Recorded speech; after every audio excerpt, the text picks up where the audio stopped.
ഒരു പിങ്ക് ടവറിന് ആവശ്യമായ 1 സെൻറ്റിമീറ്റർ മുതൽ 10 സെൻറ്റിമീറ്റർ വരെ ഉള്ള ക്യൂബുകൾ എങ്ങനെ ഉണ്ടാക്കാമെന്ന് നമുക്ക് നോക്കിയാലോ. ഒരു 2 സെൻറ്റിമീറ്ററിൻ്റെ ക്യൂബ് ഉണ്ടാക്കുന്ന വിധം പറയാം.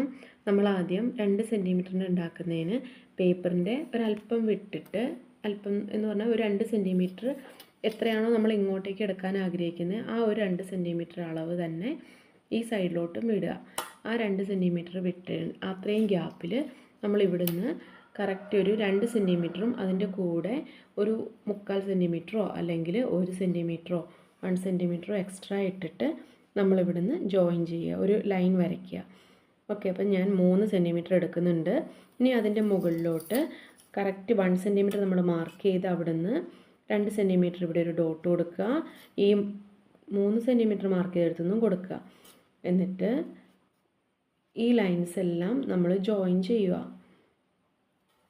ഓക്കെ, ഈ 1 സെൻറ്റിമീറ്റർ കൊടുത്തെടുത്ത് നിന്ന് ഈ എഡ്ജിലോട്ട് സ്ലാൻഡിങ് ലൈനാണ് കൊടുക്കേണ്ടത്. താഴെ കൊടുത്തതും നമുക്ക് സ്ലാൻഡിങ് ലൈനായിട്ട് കൊടുക്കാൻ കഴിയും.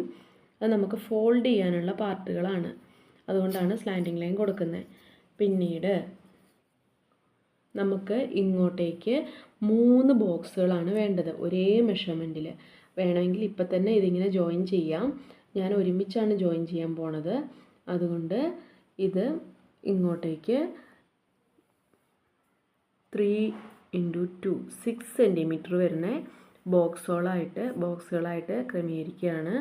അവിടെ നിന്ന് താഴത്തോട്ടും 2 സെൻറ്റിമീറ്റർ ഡോട്ട് ഇട്ട്, അത് ഒട്ടും മെഷർമെൻറ്റ് തെറ്റിപ്പോകാതിരിക്കാൻ വേണ്ടിയിട്ടാണ് 2 സെൻറ്റിമീറ്റർ ഗ്യാപ്പ് ഇട്ടിട്ട് എന്ത് ചെയ്യുന്നു, ഈ ലൈൻ എക്സ്റ്റെൻഡ് ചെയ്യുന്നു.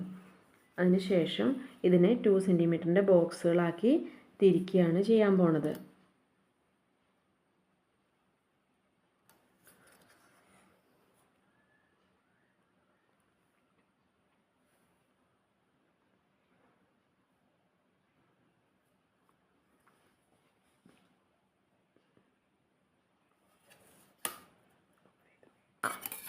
അതിനുശേഷം ഈ സൈഡിലും അതുപോലെ ഒരു 1 സെൻറ്റിമീറ്ററോ അല്ലെങ്കിൽ 3/4 സെൻറ്റിമീറ്ററോ 3/4 വരുന്ന അത്രയും ഒരു നമുക്ക് ഒരു എക്സ്റ്റൻഷന് വേണ്ടിയിട്ട് സ്ലാൻഡിങ് ലൈൻ കൊടുത്ത്, നമ്മളിത് കളർ ചെയ്യണമെന്നില്ല, ഇത് കാണാൻ വേണ്ടിയിട്ടാണ് ഞാനിങ്ങനെ ഒന്ന് ജസ്റ്റ് ഷെയ്ഡ് ചെയ്തത്.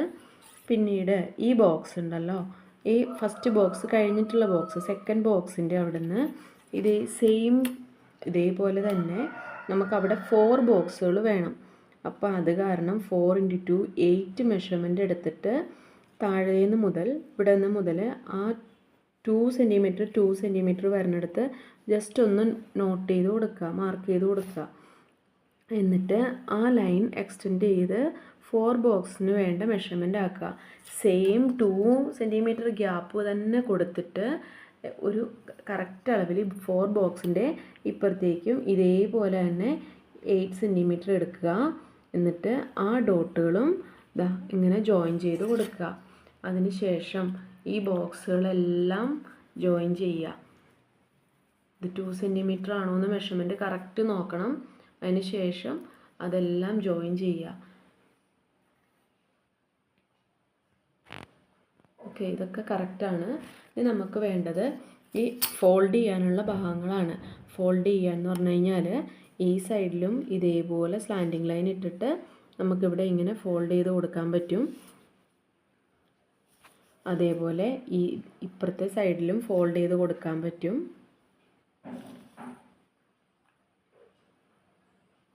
അങ്ങനെ ഈ സൈഡുകളിലെല്ലാം നമുക്ക് ഫോൾഡ് ചെയ്ത് ഉള്ളിൽ വെക്കാൻ വേണ്ടിയിട്ടുള്ള പാർട്ട് നമ്മളിങ്ങനെ വരച്ച് ആദ്യമേ ഉണ്ടാക്കുക. പിന്നീട് കട്ട് ചെയ്താലും മതി, കട്ട് ചെയ്യുമ്പോൾ ശ്രദ്ധിച്ചാലും മതി. പക്ഷെ കട്ട് ചെയ്യുമ്പം വിട്ടു പോകാതിരിക്കാൻ വേണ്ടിയിട്ടാണ് ആദ്യമേ തന്നെ ഇങ്ങനെ വരച്ച് കൊടുക്കാൻ പറയുന്നത്. അതിനുശേഷം നമ്മൾ കട്ട് ചെയ്യുവാണ്. ഈ ലൈൻസിൽ കൂടി തന്നെ കട്ട് ചെയ്യുക. ഇങ്ങനെ കട്ട് ചെയ്യുക. കട്ട് ചെയ്ത് കഴിഞ്ഞപ്പോൾ നമുക്ക് ഇങ്ങനെ ഒരു ഷേപ്പിൽ കിട്ടി. ഇനി ഈ ഷേപ്പിൽ നമുക്ക് എന്ത് ചെയ്യാം, ഈ ലൈൻസ് എല്ലാം വെറുതെ കൈകൊണ്ട് വേണമെങ്കിൽ ഫോൾഡ് ചെയ്യാം. പക്ഷേ അതിനേക്കാളും നല്ലത് ഒരു സ്കെയിൽ വെച്ചിട്ട് കറക്റ്റ് ഈ ലൈൻസ് എല്ലാം നന്നായിട്ട് റബ്ബ് ചെയ്ത് കൊടുത്തിട്ട് നന്നായിട്ട് ഫോൾഡ് ചെയ്യുക.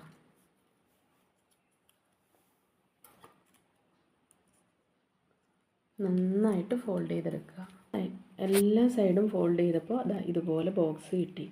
ഇനി നമുക്ക് ഇതിങ്ങനെ ഫോൾഡ് ചെയ്ത് ഇതാ ഇതുപോലെ ചെയ്യുക. അപ്പോൾ നമുക്കിത് ചെയ്യുമ്പോൾ നമുക്ക് ഊരിപ്പോകും എന്ന് തോന്നുന്നുണ്ടെങ്കിൽ ഈ സൈഡുകളിലുണ്ടല്ലോ, ഈ സൈഡുകളിലൊക്കെ നമുക്ക് സെല്ലോ ടേപ്പ്, അതായത് അകത്തുനിന്ന് പുറത്തേക്ക് എന്നുള്ള രീതിയിൽ ഒട്ടിക്കുക.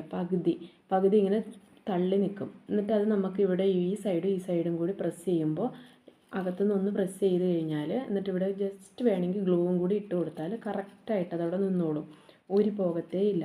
ആ ലാസ്റ്റ് വരുമ്പോൾ നമുക്ക് എന്ത് ചെയ്യാൻ പറ്റും, അല്പം പെബിൾസോ ബേബി മെറ്റൽസോ എന്തെങ്കിലും നമുക്ക് ഇതിനുള്ളിൽ ഇട്ട് കൊടുത്തതിന് ശേഷം എല്ലാ സൈഡും സീൽ ചെയ്ത് ലാസ്റ്റ് വരുമ്പോഴാണ് ഇങ്ങനെ ഈ ഒരു സ്റ്റേജിൽ എത്തിക്കഴിയുമ്പോൾ നമുക്ക് പെബിൾസോ എന്തെങ്കിലും ഇട്ട് കൊടുത്തതിന് ശേഷം മുകളിലത്തെ ഭാഗവും അതുപോലെ തന്നെ നമുക്ക് സെല്ലോ ടേപ്പോ ഒക്കെ ഉള്ളിൽ നിന്ന് പുറമേ കാണാത്ത രീതിയിൽ ഉപയോഗിച്ച് നമുക്കിത് സീൽ ചെയ്തെടുക്കാം. ഇതാ അപ്പോൾ നമുക്ക് നമ്മുടെ ക്യൂബ് റെഡി ആയിട്ടുണ്ട്. ഇങ്ങനെ നമുക്ക് പിങ്ക് ടവറിന് ക്യൂബുകൾ ഉണ്ടാക്കിയെടുക്കാം. ഇപ്പം നമ്മുടെ പിങ്ക് ടവറിൻ്റെ ഒരു ക്യൂബ് റെഡിയായി. ഇങ്ങനെ നമുക്ക് എല്ലാ ക്യൂബുകളും റെഡിയാക്കി എടുക്കാം.